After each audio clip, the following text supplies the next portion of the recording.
And when you hear these complaints, how much truth is there to what they have to say?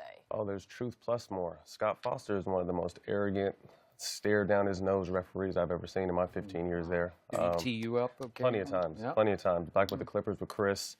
And it's unfortunate because you think as players, as long as you come respectful, you can talk and have that open dialogue. Sure. We're all men. You know, no one gets up in the morning and say, man, I can't go wait to see Scott Foster referee tonight. Like, they come to see James and Chris play. You know what I mean? So it's unfortunate that there's just some referees you can't talk to, and then if you voice your opinion, such as these guys, they're probably going to get fined today. So it's kind of like a secret society. Like, some refs are bad, some refs take it personal, and if you speak up on it, you get dinged, which is unfortunate.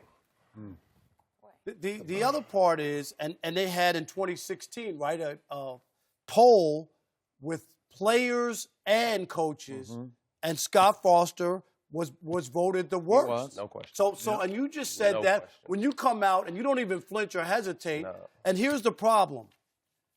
You can't have, referees have to be held accountable like everybody else. And I'm not saying you make a bad call and you get fired. That's not what we're talking about.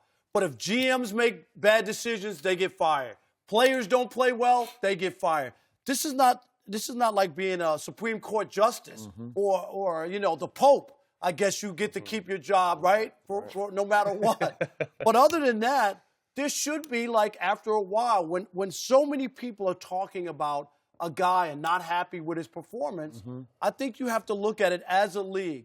No one's perfect. I don't think you're looking for somebody to be perfect. But there's an issue here. And last night's game, again, people come to see the players, not the referees. They just don't. Here's the point of order to everything you just said. The reason he got voted the worst to me is not because he's actually the worst on making bad calls. He's actually, what's that? I think it's his attitude. It's style. It's the way, it's right. I don't think anybody says he's a bad referee. He just has a bad bedside manner, or whatever you want to call that way. His interactions, his ability to go back and forth with the player is non-existent because he will not take it. And it got to the point that Chris Paul asked for a meeting at the league office with Scott Foster, and they sat down in the same room and tried to air their grievances out. I'm not sure what Scott said because he doesn't say a whole lot to anybody. He just usually goes like this. And he doesn't do big ones. He just does little ones like, yeah, you're gone. And Chris was asking for it at the end of the game. He said, yeah, okay. Yeah, give it to me. Right. So the point is, back in the day, Joey Crawford, you'll remember, got into it with my San Antonio Spurs and Tim Duncan, and it just exploded. And there was one fateful game in which Tim Duncan was on the bench, near the end of the bench, laughing about some joke somebody had made on the bench, and Joey Crawford thought he was laughing at Joey Crawford.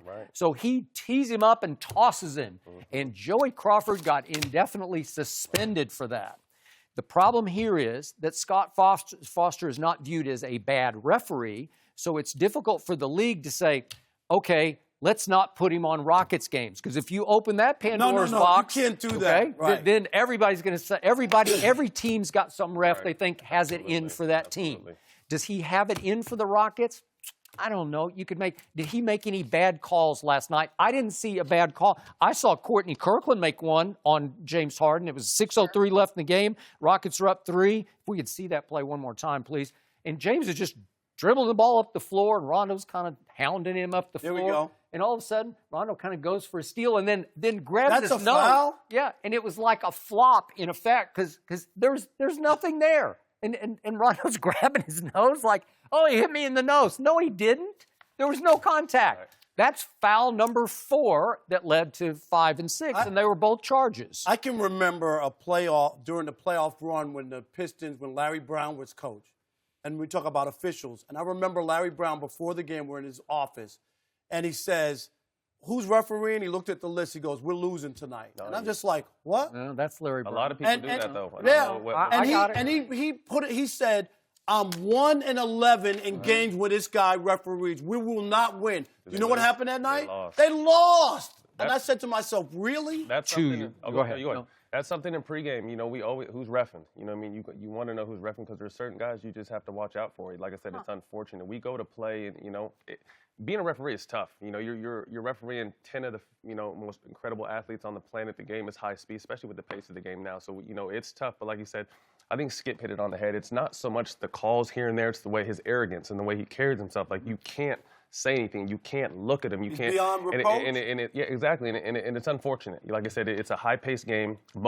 As a player, emotions are always involved. Sure. You know what I mean? So our delivery may not be, as calm as it needs to be, but I think as a ref, you need to understand that. You know what I mean? Like in the 2-minute report, okay, he made a mistake here. What does that really do? You know what I mean? Like in football, they missed the call. Like, what is that going to do? It still makes us lose. We don't go to the playoffs. They don't go to the Super Bowl. So something needs to be done with him because his arrogance has cost a lot of guys money and cost a lot of teams games. I'm not saying it happened last night, but just overall, Scott Foster is a constant name you hear when it comes to something like this.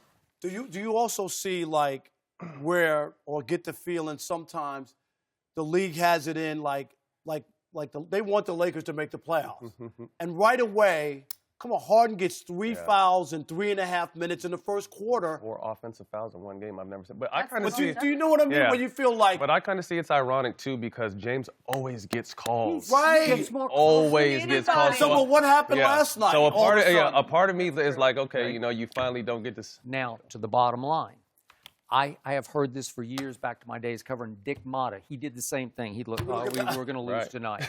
Okay, why plant that seed? I believe the Rockets walked on the floor last night saying, it's going to happen. The Lakers. We're going to get it. He's going to take do it it out to on us. us. Yeah, Right. he'll get us. Right. They're up 19 mid-third quarter, and I think they're looking for ghosts. They're looking for non-calls or bad calls, and all of a sudden, they completely unravel. And again, it looks suspicious because they go the last 20 minutes of the game with no free throws. Now, you played 15 years. Can you remember a game with 17-0 the last 20 and no free throws for the other team? No free throws. I have a different look on this, but, I still want to do some work with the NBA, so I got to but like you said, it's unfortunate. You never really want to blame the game on the refs. You give credit to LeBron and these guys for coming out and realizing, it's hard to bet against LeBron, when the world is doubting him. He's someone that's going to take that personally. And you saw he went out and took 23 shots, and that's very uncharacteristic of LeBron. I agree. You know what I mean? Yep. But he's like, if you guys aren't going to do it, I'm going to do it, but some way it's going to get done. So you definitely want to give credit to the Lakers, but Scott Foster has always just been one of those guys, when you see him, you're like, Okay? But the reason I can't ultimately respect the Rockets or trust the Rockets in the postseason is they live and die on the whistle. James needs the whistle because, and again, I give him high marks because he makes his free throws. He almost makes 90% and he shot 81 more free throws than anybody else in the league. So how many times do we hear complaints about he just does this or goes up and he's going to get the 4-point, Right, ball, but they call those during the regular season, and then you get to the playoffs and they don't call them. They don't call them. So then that alters everything, right? And again, I'm sure because you played with Chris, and I respect Chris on some levels, but when he loses it, man, he just loses it. He goes completely over the edge. He comes completely apart. Right. He's got it's like just a bad temper that just runs amok, Right. And once he decided Scott Foster was going to get him last night, he just came completely apart. Well, okay, because with 33 seconds left, it was still a game. They're only down 4, and he just. But it's unfortunate. To Chris's credit, and Chris is someone who got on the refs, as I did. But when you, like I said, there's such a history with those two, and when you see it happening on national TV in LA against the Lakers, you're just like, not again. You know what I mean? So he really probably wanted to say more to him, but he's saying anything that's going to get him teed. And, they lost the game. So, like I said, I definitely think it's something the NBA needs to look into somehow, some way. But like you said, you can't, you just can't ref Rocket games because that's going to open Pandora's box for a lot of different teams. Yeah. So I guess the sit down with Chris didn't do much good. Not at all.